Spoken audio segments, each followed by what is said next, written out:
is fight day. Ryan Garcia versus Oscar Duarte. It's a good little matchup for Ryan, man. Tough guy. I'm gonna talk like Floyd on this one. Oscar Duarte, he's a tough competitor. He comes to fight.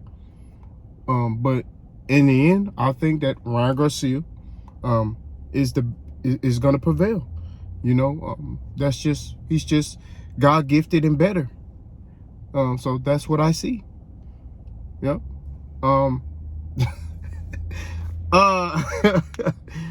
I just, like I said, I think this is gonna be I'm watching it because I want to see how Ryan Garcia has fixed those flaws. You know, since he's added Derrick James as to be his coach.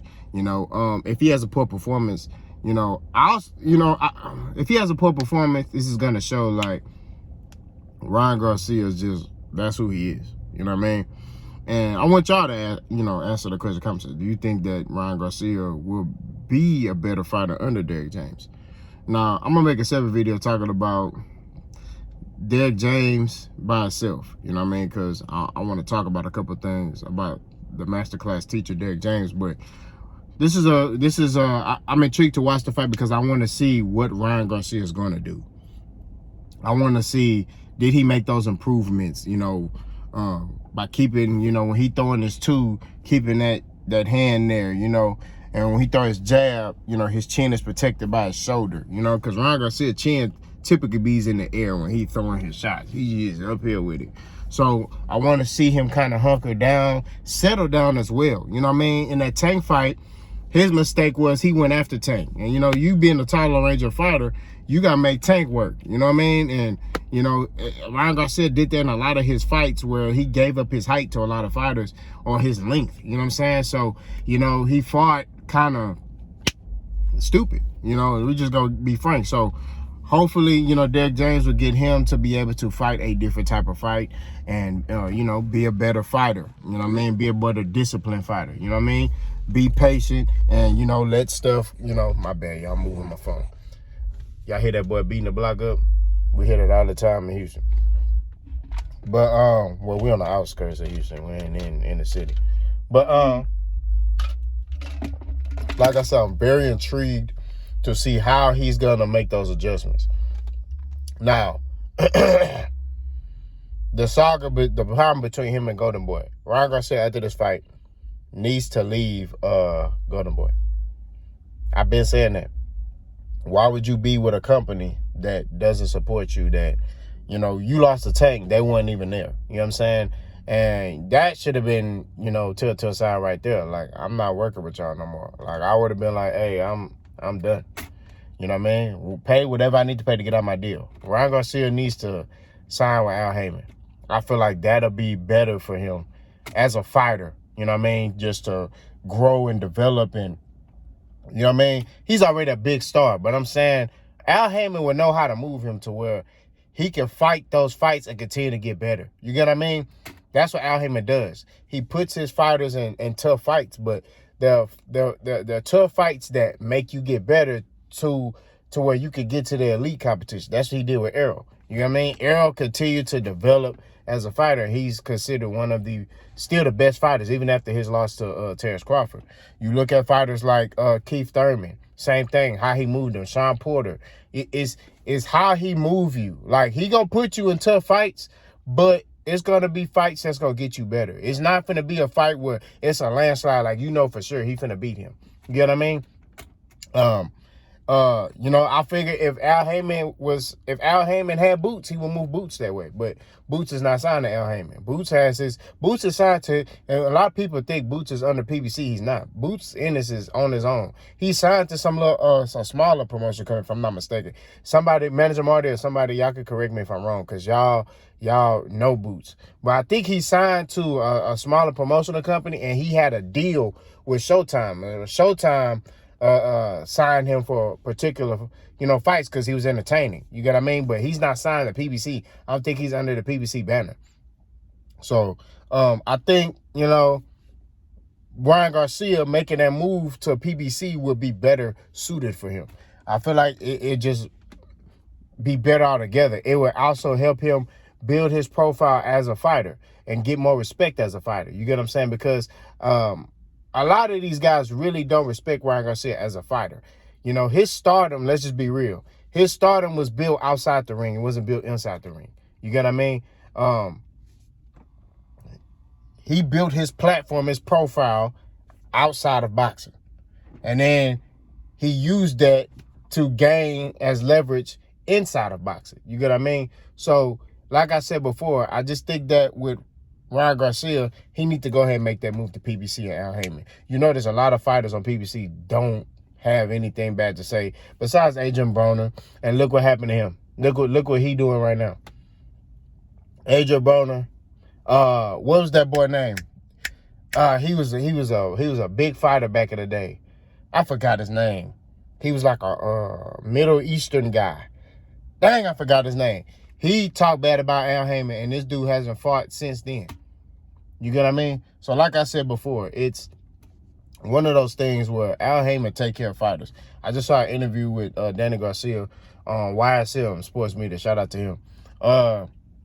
Where he said Al Haymon has done numbers for me.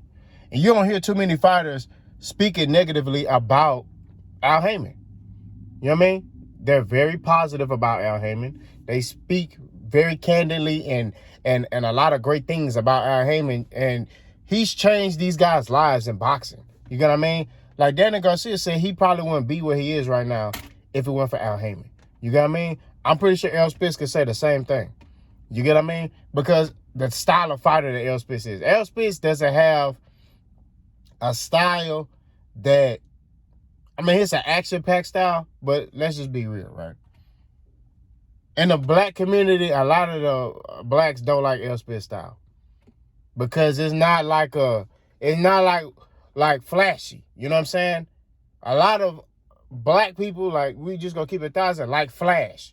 You know what I mean? Me, I don't care about that, man. You know what I mean? Like, I care. I look at fundamentals. I look at consistency. I look at shot placement. See, I don't care about razzle dazzle. You know what I mean? As long as I'm beating you, that's it. You know what I mean? If I'm beating you with throwing a 1-2 the whole fight, and that's what it is. I mean, that's what it is. And Errol Spence, jab, body shot, uppercut, shoulder, create space, hook, roll, right, step back. His left is his, because he's southpaw. So his straight left, that's his 2. Bow. You know what I mean? He turn you, body shot, hook to the head, uppercut, hook. You know, he'll just repeat that over and over again until you stop it. You know what I mean? And he's mastered the fundamentals. And the basics have got him to elite status. We got somebody like Crawford who's more flashy. Crawford is like, I would say this. Tess Crawford is like a Ferrari, right? He's like a Ferrari. He got all the whistles and bells. He can do all this special stuff.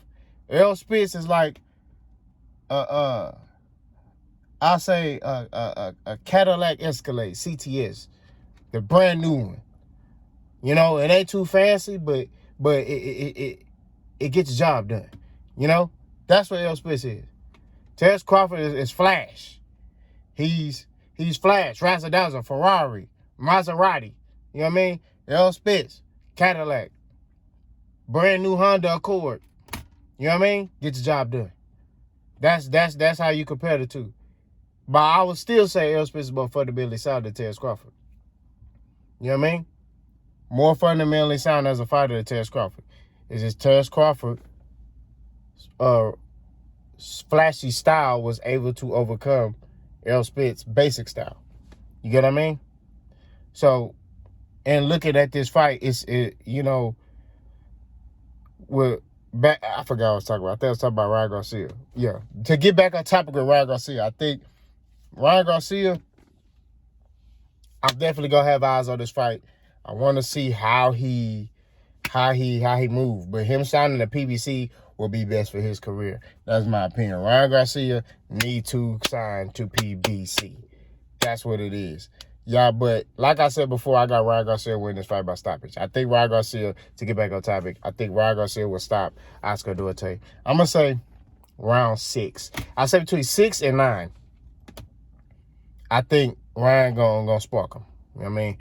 I think he gon' I think in the beginning it's gonna be a little tough, and I think there's gonna be a little friction, but I think eventually Ryan will overcome, you know? And then if I'm Ryan after the fight, I say publicly to the world, I'm done with Golden Boy. And I go holler at Al Heyman. I go talk to Errol Spence. Hey, Al, what's good?